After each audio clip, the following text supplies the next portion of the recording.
రాజన్న సిరిసిల్ల జిల్లా పల్లెముక్త గ్రామ సర్పంచ్ అభ్యర్థి తనని భారీ మెజార్టీతో గెలిపించాలని కోరారు.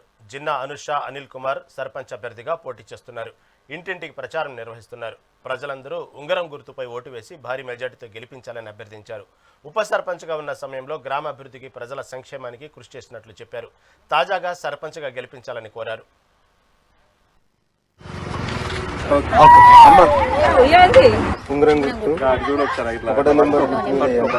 పల్లెముక్త గ్రామ ప్రజలకు నమస్కారం. నేను సర్పంచ్గా పోటీ చేస్తున్నాను. చిన్న అనుష అనిల్ కుమార్. ఉంగరం గుర్తు మాది. ఉంగరం గుర్తుపై ఓటు వేసి భారీ మెజార్టీతో గెలిపించగలరు. మమ్మల్ని గెలిపిస్తే ఒక చదువుకున్న వ్యక్తిరాలిగా గ్రామాన్ని అన్ని విధాలుగా అభివృద్ధి చేస్తానని మాట ఇస్తున్నాను.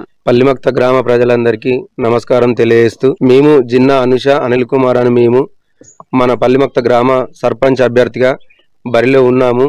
మాది 1వ నెంబర్ సీరియల్ నెంబరు ఉంగరం గుర్తుపై ఓటు వేసి గ్రామ ప్రజలందరూ భారీ మెజార్టీతో గెలిపించాలని ప్రజలందరినీ కోరుతున్నాను.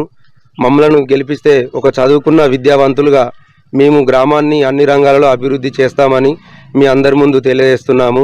గతంలో నేను ఉప సర్పంచ్గా సేవలు అందించడం జరిగింది. అట్టి సేవలలో భాగంగా మన గ్రామంలో సీసీ రోడ్లు వేయించడం జరిగింది.